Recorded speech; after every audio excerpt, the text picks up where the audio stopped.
Hello नमस्कार, मी प्राध्यापक Avinash Narote, director of Gurudrona science academy Phaltan.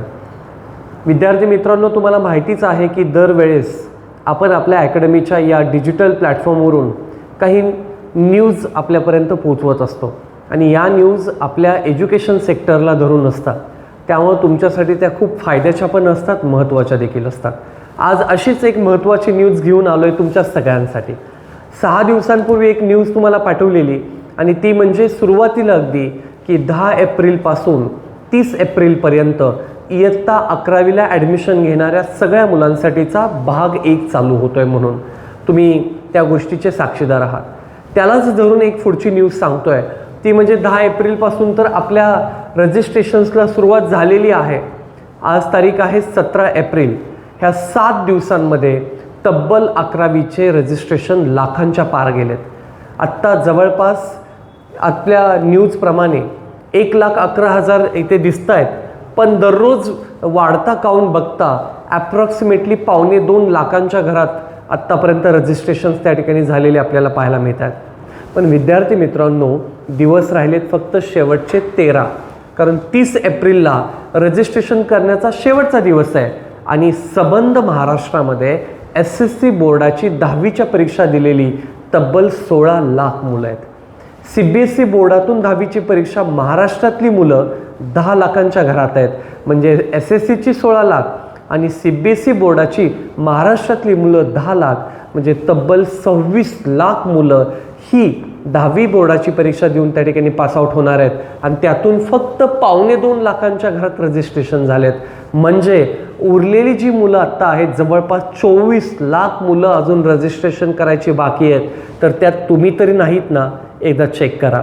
आणि जर तुम्ही त्यात असाल तर लगेचच आपल्या जवळच्या ज्युनियर कॉलेजमध्ये जाऊन किंवा आमच्या विद्यासेतू कन्सल्टन्सीला कनेक्ट होऊन तुम्ही तुमचं 11वीचं रजिस्ट्रेशन पूर्ण करून घ्या, जेणेकरून तुमच्यावरती कोणती टेक्निकल इश्यूची अडचण पुन्हा येणार नाही आहे. 10 एप्रिलपासून सुरू झालेली ही जी प्रोसेस आहे, त्या प्रोसेसमध्ये जवळपास दररोज गेल्या काही दिवसात 20 ते 25 हजार ॲव्हरेजली मुलं रजिस्ट्रेशन महाराष्ट्रात करताना त्या ठिकाणी दिसत आहेत. आणि हळूहळू आकडा तो आता लाखांच्या पार त्या ठिकाणी केलेला दिसतो आहे. राज्यातील सुमारे 9,551 ज्युनियर कॉलेजमध्ये, म्हणजे 9,500 ज्युनियर कॉलेजेसमध्ये ही प्रक्रिया त्या ठिकाणी ॲक्टिव्हली चालू आहे. त्याच्यामध्ये हे 10वीच्या मुलं 11वीमध्ये रजिस्ट्रेशन्स त्या ठिकाणी करत आहेत. या प्रवेश प्रक्रियेत विद्यार्थ्यांची निवड 10वीतील गुण आणि पसंतीनुसार केली जाणार आहे. म्हणजे आता 10वीचा रिझल्ट तर CBSE बोर्डचा काल परवा लागलाच, SSC बोर्डचा मे महिन्याच्या एंडिंगपर्यंत रिझल्ट त्या ठिकाणी लागतो आहे. त्यामुळं आत्ता फक्त तुम्ही रजिस्ट्रेशन्स करताय, तुमचा लॉग इन ID आणि पासवर्ड तुमचा त्या ठिकाणी तयार होतो आहे. पण त्यानंतर ज्यावेळेस फेज 2 पार्ट 2 रिझल्ट नंतर त्या ठिकाणी चालू होणार आहे, त्यावेळेस तुम्हाला कोणत्या स्ट्रीमला जायचं आहे, कोणते विषय निवडायचे आहेत, हे सगळं तुम्हाला 10वीच्या मार्क्सच्या रँक्सवरती करता येणार आहे. हा सगळ्यात महत्त्वाचा मुद्दा त्या ठिकाणी आहे. शिक्षण विभागाकडून विद्यार्थ्यांनी अर्ज भरताना सर्व माहिती अचूकपणे नोंदवावी, तसेच अंतिम मुदतीपूर्वी प्रक्रिया पूर्णपणे तपासून घेऊन पूर्ण करावी, अशा सूचना त्या ठिकाणी करण्यात आलेल्या आहेत. म्हणजे कधीकधी असं होतं, मुलं गडबडीत फॉर्म भरतात, चुकीचे फॉर्म्स भरले गेले जातात. अशा वेळी शिक्षण विभागानं आधीच क्लिअर केलं आहे की फायनल फॉर्म सबमिट करायच्या पूर्वी, रजिस्ट्रेशन पूर्ण करायच्या पूर्वी तुम्ही या सगळ्या गोष्टी क्रॉस चेक करणं खूप गरजेचं आहे. काही हायलाईट्स पण त्या ठिकाणी दिल्यात. 10 एप्रिलपासून चालू झालं, हे ऑलरेडी आपण तुमच्यापर्यंत पोहोचवलेलंच आहे. अर्जाची शेवटची मुदत ही 30 एप्रिल आहे पार्ट 1ची. पार्ट 2 रिझल्ट नंतर त्या ठिकाणी असणार आहे. त्यानंतर आत्तापर्यंत यांच्या अपडेटनुसार, हा 3 दिवसांपूर्वी आलेला अपडेट होता 1,11,000, पण रिसेंटली आज एक साधारणपणे 1,86,000च्या घरात तो त्या ठिकाणी गेलेला दिसतोय. 1,84,403. कदाचित आत्ताच्या ह्या ब्लॉकपर्यंत तो 2 लाखांच्या पण पार गेलेला असावा. आणि मगाशी सांगितल्याप्रमाणे राज्यातील 9,551 ज्युनियर कॉलेजेसमध्ये ही रजिस्ट्रेशनची प्रोसेस चालू आहे. त्यात आपलंसुद्धा त्या ठिकाणी ज्युनियर कॉलेज आहे. त्यामुळे तुम्ही आपल्याकडे अप्रोच करू शकता. काही कॅपच्या म्हणजे केंद्रीय प्रवेश प्रक्रिया काय असतात, कशा पद्धतीनं नियमावली पब्लिक नोटीसमधून दिलेली आहे हे आपण बघूयात. इयत्ता 11वीमध्ये केंद्रीय ऑनलाईन प्रवेश प्रक्रिया, आता कसं यावर्षीपासून सेंट्रलाइज ॲडमिशन प्रोसेस झालेली आहे. सेंट्रलाइज ॲडमिशन प्रोसेस कशा पद्धतीने आहे तर 10वीची परीक्षा ऑनलाईन निकाल लागल्यानंतर सुरू होणार आहे. त्याच्यानंतर ऑनलाईन प्रवेश परीक्षेचा भाग 1 आत्ता चालू आहे ऑलरेडी 10 एप्रिल ते 30 एप्रिल, आणि दुसरा भाग जो असणार आहे या ठिकाणी तो आफ्टर द रिझल्ट 10th स्टँडर्डचा ऑनलाईन रिझल्ट लागल्यानंतर चालू होणार आहे.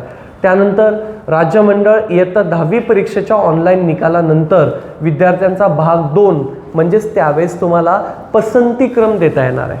म्हणजे कोणते सब्जेक्ट्स निवडायचे आहेत, कशा पद्धतीनं निवडायचे आहेत, कारण आपले फिजिक्स, केमिस्ट्री, मॅथ्स किंवा बायो हे तुमचे कोर ग्रुपचे विषय असतात जर तुम्हाला सायन्स ब्रांचला जायचं असेल तर, आणि मग त्या ठिकाणी बायफोकलचे विषय असतात, लँग्वेजचे विषय असतात. हे निवडण्यासाठी पसंतीक्रम तुमच्या रिझल्ट नंतर होणार आहे. एकूण फेऱ्या किती होणार आहेत तर सुरुवातीचे असणारे 0 राऊंड म्हणजे त्याला आपण म्हणतो शून्य फेरी. या शून्य फेरीमध्ये काय असणार आहेत, मॅनेजमेंटच्या सीट्स त्यात भरल्या जाणार आहेत, इन हाऊसच्या सीट्स त्याच्यात भरल्या जाणार आहेत, आणि मायनॉरिटीच्या सीट्स त्याच्यात भरल्या जाणार आहेत. म्हणजे मॅनेजमेंटच्या सीट्स, इन हाऊस ॲडमिशन्स आणि मायनॉरिटी याच्यातले सगळे ॲडमिशन शून्य फेरी म्हणजे 0th राऊंडला त्या ठिकाणी होणार आहेत. आणि त्यानंतर रेग्युलर नियमित 4 फेऱ्या तुमच्या होणार आहेत. पहिला राऊंड, दुसरा, तिसरा आणि चौथा या 4 राऊंडमध्ये मुलांनी आपापल्या कॉलेजमध्ये जाऊन स्वतःचे पसंतीक्रम भरायचे आहेत. कुठले कॉलेज तुम्हाला हवेत ते त्या ठिकाणी द्यायचे आहेत आणि त्यानुसार तुम्हाला त्या ठिकाणी ॲडमिशन मिळणार आहेत. ज्या विद्यार्थ्यांना या 4ही राऊंडमध्ये ॲडमिशन होणार नाहीत त्यांनी घाबरायचं कारण नाही आहे, काळजीचं कारण नाही, कारण त्यांच्यासाठी खास आहे शेवटचा म्हणजे विशेष फेऱ्या, ओपन टू ऑल, सगळ्यांसाठी खुला आहे तो. त्यावेळेस तुम्हाला कोणत्या ना कोणत्या कॉलेजमध्ये त्या ठिकाणी ॲडमिशन मिळणार आहे. ज्या कॉलेजच्या सीट्स वॅकंट असणार आहेत ते ऑप्शन्स तुम्हाला त्या ठिकाणी दिसणार आहेत. त्या ठिकाणी तुम्ही तुमचे ॲडमिशन्स त्यावेळेस रजिस्टर करू शकता. तर हा अतिशय महत्त्वाचा फेज केंद्रीय ॲडमिशन प्रोसेस जो सेंट्रलाइज आहे त्याच्यातून तुम्हाला सांगण्यात येतो आहे.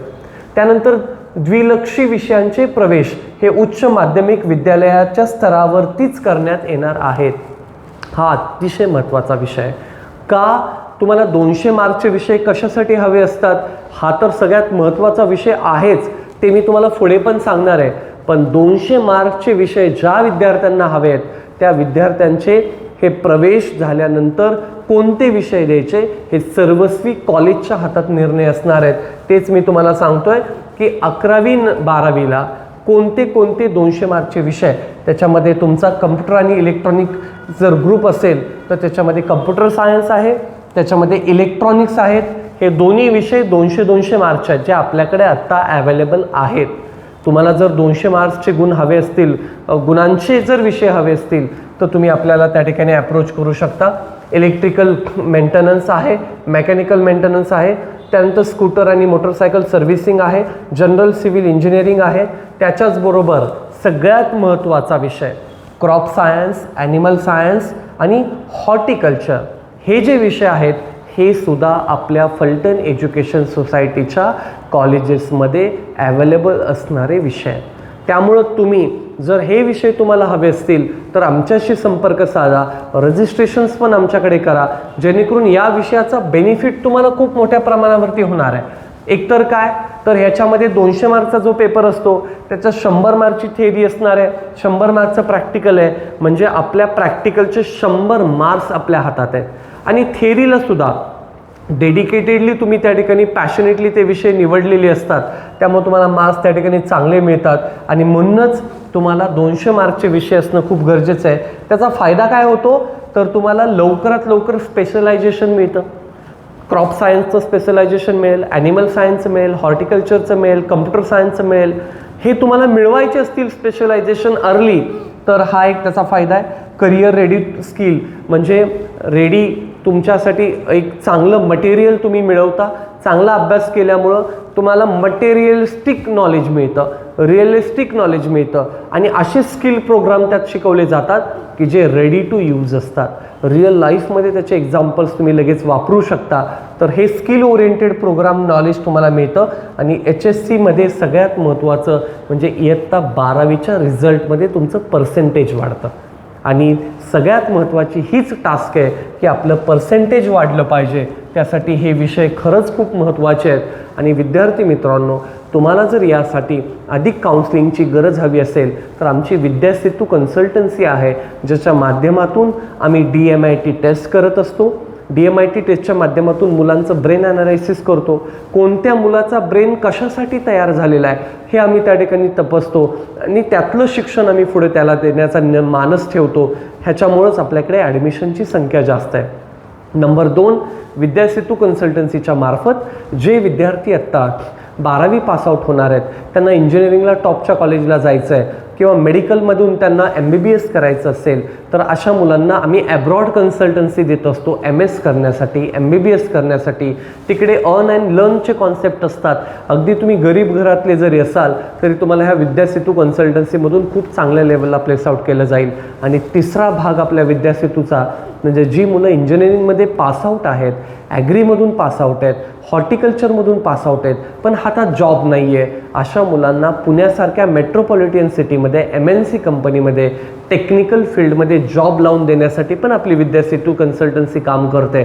त्याच्यामुळे हे 3 भाग विद्यासेतू कन्सल्टन्सीचे आहेत। त्यामुळे तुम्ही आजच भेट द्या किंवा आमच्या दिलेल्या या कॉन्टॅक्ट नंबरवरती तुम्ही आमच्याशी कॉन्टॅक्ट साधू शकता। ह्या 3 गोष्टी अतिशय महत्त्वाच्या आहेत। आपल्या अकॅडमीचं पहिली बॅच अर्जुना युनिटची JEE, नीट, CET आणि NDAची ऑलरेडी स्टार्ट झालेली आहे। दुसऱ्या बॅचचे ॲडमिशन स्टार्ट झालेत। जर तुम्ही 10वी पासआउट असाल किंवा आत्ता होणार असाल तर 11वी आणि 12वीसाठी आमच्या अकॅडमीचा हा प्लॅटफॉर्म तुमच्यासाठी काम करायला रेडी आहे। त्याचबरोबर यावर्षीपासून आपण NDAची नवीन batch national defence academy, army, navy आणि एअरफोर्स मध्ये जर तुम्हाला जाऊन करिअर करायचं असेल तर याच्यामध्ये तुम्ही NDA सारखा पेपर तुम्ही देऊ शकता आणि त्यासाठी तुम्ही आपल्या अकॅडमीच्या या NDAच्या युनिटला जॉईन करा, जेणेकरून तुम्हाला खूप चांगल्या लेवलचं अनुभव आणि एक चांगलं मार्गदर्शन आमच्याकडून मिळेल आणि तुम्ही नक्कीच खडकवासलामध्ये पुण्यातल्या NDAच्या सेंटरला त्या ठिकाणी सिलेक्ट होऊ शकता। अधिक माहितीसाठी आमच्या यूट्यूब चॅनलला फॉलो करा, आमच्या इंस्टाग्रामला फॉलो करा, जेणेकरून तुम्हाला नवीन नवीन अपडेट्स त्या ठिकाणी रोज मिळत जातील। तुमच्यासाठीच आम्ही ह्या सगळ्या न्यूज आणत असतो। त्यामुळे आमच्याबरोबर stay tune and be with us all the time to get the latest updates of news hunt every day through the platform of Gurudrona science अकॅडमीचं डिजिटल न्यूज चॅनल। थँक्यू, धन्यवाद। पुन्हा भेटूयात अशाच एका नवीन व्हिडिओमध्ये।